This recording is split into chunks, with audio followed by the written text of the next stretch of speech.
आप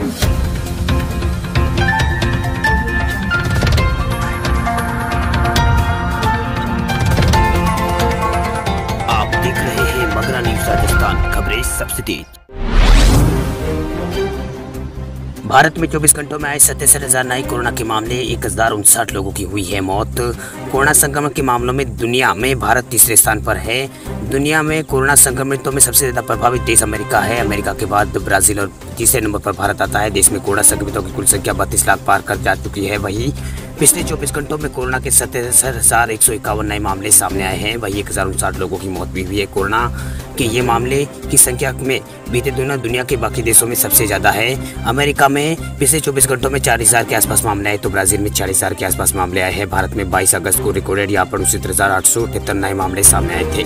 वहीं स्वास्थ्य मंत्रालय के ताजा आंकड़ों के मुताबिक देश में अब तक 32,34,474 लोग कोरोना संक्रमित हो चुके हैं। वहीं इनमें 59,449 लोगों की मौत हो चुकी है। एक्टिव केसों की संख्या भारत में 7,07,000 हो गई है। 24 घंटों में 67,000 लोग ठीक भी हुए हैं। संक्रमण के सक्रिय मामलों की संख्या की तुलना में स्वस्थ हुए लोगों की संख्या करीब भारत में 3 गुना अधिक है। वहीं राहत की बात यह है कि मृत्यु दर और एक्टिव केसों में लगातार यहाँ पर गिरावट दर्ज की जा रही है। मृत्यु दर गिरकर भारत में 1.83% हो गई है। इसके अलावा एक्टिव केस जिनका विभिन्न अस्पतालों में इलाज चल रहा है, इसके साथ ही रिकवरी रेट यानी ठीक होने वालों की दर भी यहाँ पर 76% हो गई है। भारत में रिकवरी रेट लगातार बढ़ रही है। आईसीएमआर के मुताबिक 25 अगस्त तक कोरोना वायरस के कुल भारत में 3,95,00,000 टेस्ट सैंपल किए जा चुके हैं, जिनमें 9 लाख सैंपलिंग टेस्टिंग कल की थी। वही भारत में पॉजिटिविटी रेट भी यहाँ पर 7% से कम है। वही आंकड़ों के मुताबिक देश में सबसे ज्यादा एक्टिव केस महाराष्ट्र राज्य में है। महाराष्ट्र में 1.5 लाख से ज्यादा कोरोना संक्रमितों का विभिन्न अस्पतालों में इलाज चल रहा है। वही दूसरे नंबर पर तमिलनाडु है। तमिलनाडु में भी ज़्यादा यहाँ पर एक्टिव केसों की संख्या ज़्यादा है। वही तीसरे नंबर पर दिल्ली है, चौथे नंबर पर गुजरात और 5वें नंबर पर पश्चिम बंगाल है। वही इन राज्यों में भारत में सबसे ज़्यादा एक्टिव केस है। एक्टिव केसों के मामले में दुनिया में भारत तीसरे स्थान पर है। कोरोना संक्रमितों की संख्या के हिसाब से भारत दुनिया का तीसरा सबसे प्रभावित कोरोना देश है। वही अमेरिका ब्राजील के बाद भारत में इस महामारी से सबसे ज्यादा प्रभावित भारत में लोग हुए हैं। वाहन चालकों को शिवराज सरकार का बड़ा तोहफा, डॉक्यूमेंट रिन्यूअल रजिस्ट्रेशन 31 दिसंबर तक बढ़ाया गया। प्रदेश के वाहन चालकों को शिवराज सरकार ने बड़ी राहत दी है। सरकार ने वाहन रिन्यूअल की समय सीमा बढ़ाकर 31 दिसंबर 2020 कर दी है। इससे उन वाहन चालकों को फायदा मिलेगा जिनके वाहन के दस्तावेज नवीनीकरण 1 फरवरी 2020 या फिर लॉकडाउन की अवधि में समाप्त हो गया था। सरकार ने इसकी वैधता को 31 दिसंबर 2020 के लिए बढ़ा दी है। इसमें ड्राइविंग लाइसेंस, फिटनेस परमिट, पंजीयन प्रमाण पत्र सहित अन्य वाहनों के दस्तावेज भी शामिल है। इस संबंध में परिवहन आयुक्त मुकेश जैन ने यहाँ पर आदेश जारी किए हैं। इससे वाहन चालकों को चालान से वो वाहन चालक बच सकेंगे। उसके पुराने कागजात इसी साल तक वैध माने जाएंगे। हालांकि 31 दिसंबर तक हर हाल में ड्राइविंग लाइसेंस, फिटनेस परमिट और पंजीयन प्रमाण पत्र यहाँ पर बनवाना आवश्यक है। प्रधानमंत्री किसान सम्मान निधि योजना के तहत किसानों को अगस्त महीने की शुरुआत में छठी किस्त जारी की जा चुकी है। किसानों के खाते में 2-2 हज़ार रुपए यहाँ पर भेजे गए हैं। स्कीम के तहत 8,67,33,956 खातों में छठी किस्त के 2,000 रुपए पहुँच गए हैं। इस बार करीब 10 करोड़ किसानों के खाते में रकम पहुँचानी है। वही छठी किस्त पा चुके लाभार्थियों के मन में एक अभी सवाल है कि अब 7वीं किस्त कब जारी की जाएगी। योजना के नियमों के मुताबिक पहली किस्त 1 दिसंबर से 31 मार्च के बीच आती है तो दूसरी किस्त 1 अप्रैल से 31 जुलाई और तीसरी किस्त 1 अगस्त से 30 नवंबर तक किसानों के खाते में डायरेक्ट ट्रांसफर की जाती है। यानी सरकार 7वीं किस्त दिसंबर से मार्च के बीच कभी भी जारी कर सकती है। किस्त जारी करने के लिए फिक्स्ड यहाँ पर डेट जो फिक्स नहीं है इनके, हालांकि महीने इसमें फिक्स किए गए हैं। ये आपको यहाँ पर दिसंबर से लेकर मार्च तक आपको मिल जाएगी। बाइक और स्कूटी की कीमतों में आ सकती है 10,000 रुपए तक की कमी। जीएसटी में कटौती का होगा लोगों को फायदा।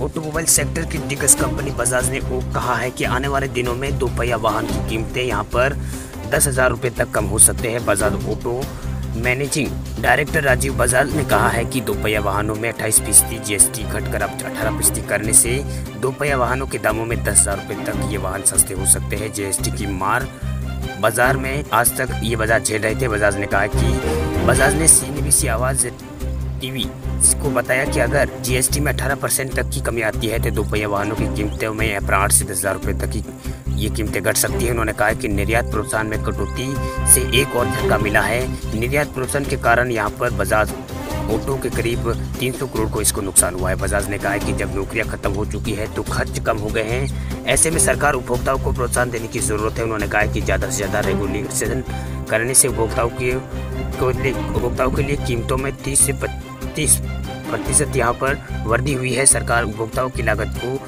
लागतों में यहाँ पर कमी लानी होगी। उन्होंने कहा कि सरकार उन कंपनियों के लिए निर्यात प्रोत्साहन पर ध्यान देना चाहिए जिसके पास वैश्विक खिलाड़ी बनने की क्षमता है। वही जीएसटी दर पर भी बजाज ने टिप्पणी करने के बाद यहाँ पर वित्त मंत्री निर्मला सीतारमण ने 24 अगस्त को कहा है कि दोपहिया वाहनों ना तो लग्जरी है ना ही सीन प्रोडक्ट है। जीएसटी परिषद में उद्योग और जीएसटी दर कम करने की मांग पर गौर किया जाएगा, ऐसा उन्होंने कहा। देश की सबसे बड़ी दोपहिया वाहन निर्माता कंपनी हीरो मोटरकॉर्प ने भी पिछले साल सरकार के इस खंड में जीएसटी दरों में एक फेज वाइज कटौती पर विचार करने का आग्रह किया था। आपको बता दें कि 19 सितंबर को जीएसटी काउंसिलिंग की अगली मीटिंग होनी है जिसमें दोपहिया वाहनों पर जीएसटी कम करने पर फैसला लिया जा सकता है। गौरतलब है कि सरकार खुद जीएसटी के कमजोर कलेक्शन से जूझ रही है। ऐसे में दोपहिया वाहनों पर जीएसटी कम करके टैक्स कलेक्शन को बढ़ावा देने की कोशिश की जा सकती है। इसी तरफ मार्केट में तेजी देखने को मिलेगी तो दूसरी तरफ सरकार राजस्व संग्रह में भी यहाँ पर इजाफा होने की संभावना है।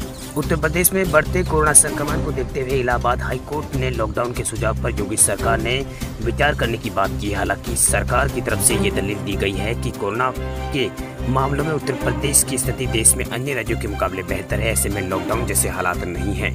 यूपी सरकार के प्रवक्ता और कैबिनेट मंत्री सिद्धार्थनाथ सिंह ने कहा है कि आबादी के हिसाब से सूबे के हालात काफी बेहतर है। पूरे देश में कम मृत्यु दर उत्तर प्रदेश में है।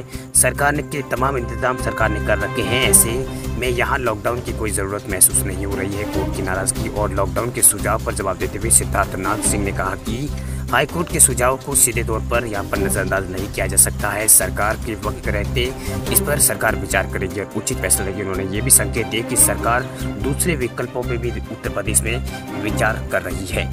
वहीं मंगलवार को कोरोना से हो रही मौतों पर चिंता जाहिर करते हुए इलाहाबाद हाईकोर्ट ने कहा कि सरकारी अमला सड़कों पर लोगों को बेवजह निकलना और बाजारों में भीड़ इकट्ठी करना और सोशल डिस्टेंसिंग का सख्ती से पालन करा सकने में सरकार नाकाम साबित हुई है। यही वजह है कि कई शहरों में कोरोना केस तेजी से बढ़ रहे हैं। हाईकोर्ट ने कहा है कि पुलिस ने मास्क न लगाने वाले, सोशल डिस्टेंसिंग का पालन न करने वालों पर जुर्माना लगाया है, फिर भी लोगों को जीवन की परवाह नहीं है। और कोर्ट ने कहा कि सरकार को संक्रमण के फैलाव को रोकने के लिए ठोस कदम उठाने चाहिए। हमारी राय है कि लॉकडाउन से कम कोई उपाय संक्रमण को रोकने में कारगर साबित नहीं हुए हैं। मध्य प्रदेश की शिवराज सरकार नए विमान की सवारी करेगी। अमेरिका से नया विमान बीचक्रॉफ्ट किंग 200 भोपाल के स्टेट हैंगर पहुंच गया। वही सरकार ने पुराने विमान को 8 करोड़ में बेचकर अमेरिका से करीब 60 करोड़ में नया विमान खरीदा है। ये विमान अत्याधुनिक सुविधाओं से लैस है।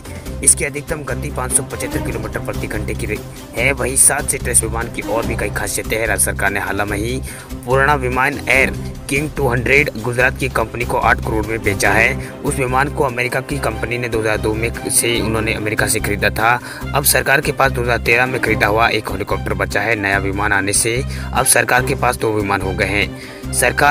केंद्र सरकार के director general of civil aviation से मंजूरी मिलने के बाद कमलनाथ सरकार ने नए विमान की यहाँ पर खरीदारी शुरू की थी। वही डीजीएस ने यहाँ सरकार को नया विमान के बीच क्रोप्टिंग किंग एयर B200 GT लाने की अनुमति दी थी। उसे खरीदने से पहले सरकार ने अपने 2 चुने हुए पायलट और 2 मैकेनिक्स को अमेरिका की विमान निर्माता कंपनी के पास ट्रेनिंग के लिए उन्होंने भेजे थे। वे अमेरिका से खरीद गए। इस 7 सीट वाले विमान में 2 अतिरिक्त सीटें हैं। ये फोल्डिंग सीटें हैं। इनका उपयोग बैठने के साथ साथ सामान रखने के लिए भी किया जा सकता है। ये विमान 35,000 फीट की ऊंचाई तक उड़ने की क्षमता इसमें है। वही इसमें ग्लास कॉकटेट के साथ आधुनिक प्लास्टिक मैनेजमेंट सिस्टम है। विमान में ऑटो पायलट मोड भी है। इसमें सफर करना काफ़ी सुरक्षित है। वह नए विमानों की बैठक व्यवस्था में सबसे ज़्यादा आरामदायक है। विमान के अंदर मीटिंग भी की जा सकती है।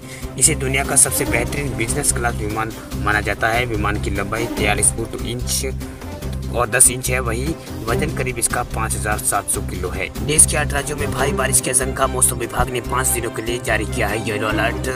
भारतीय मौसम विभाग ने 5 दिनों के लिए देश के कई इलाकों में मूसलाधार बारिश की चेतावनी जारी की है।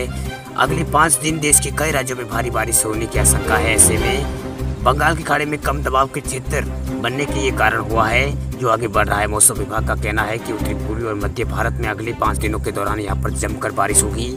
वही हिमाचल प्रदेश, उत्तराखंड, छत्तीसगढ़, झारखंड के कुछ इलाकों में भारी से बहुत भारी बारिश हो सकती है। तो वही उत्तर प्रदेश, राष्ट्रीय राजधानी दिल्ली और बंगाल और राजस्थान और पूर्वी मध्य प्रदेश, महाराष्ट्र, विदर्भ क्षेत्र और बिहार, जम्मू कश्मीर, लद्दाख और कई क्षेत्रों में यहाँ पर बारिश हो सकती है। मौसम विभाग ने छत्तीसगढ़ में 27 अगस्त के तक यहाँ पर अलर्ट जारी किया है। वहीं उत्तर प्रदेश के पूर्वी हिस्सों में पिछले 24 घंटों के दौरान कहीं कहीं तेज तो कहीं भारी बारिश हुई है, जबकि पश्चिमी हिस्सों में अनेक स्थानों पर यहाँ पर बारिश हुई है। अगले 24 घंटों के दौरान उत्तर प्रदेश के कई इलाकों में बारिश हो सकती है। वही वज्रपात के कारण राजस्थान में भी यहाँ पर बारिश हुई है।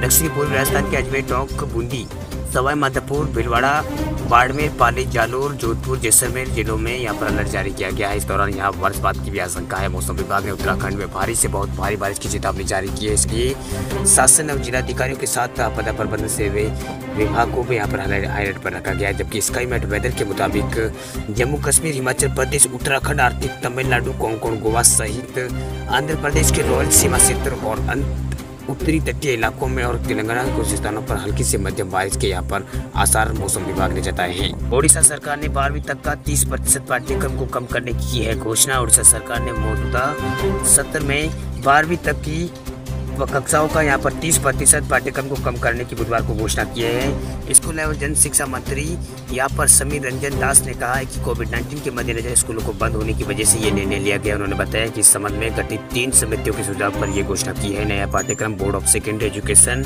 Counselling for higher secondary education और state counselling of educational research of training की आधिकारिक वेबसाइट पर उपलब्ध होगा। दास ने कहा कि खंड शिक्षा अधिकारी और जिला शिक्षा अधिकारी सरकार के फैसले के बारे में स्कूलों को यहाँ पर सूचित करेंगे। उन्होंने बताया कि राष्ट्रीय स्तर पर परीक्षाओं में सफलता हासिल करने के लिए जरूरी अध्यायों को यहाँ पर बरकरार रखा गया है। स्कूलों को दोबारा खोले जाने के सवाल पर मंत्री ने कहा कि केंद्र के इस संबंध में दिशा निर्देश जारी करने के बाद इस पर चर्चा जारी की जाएगी।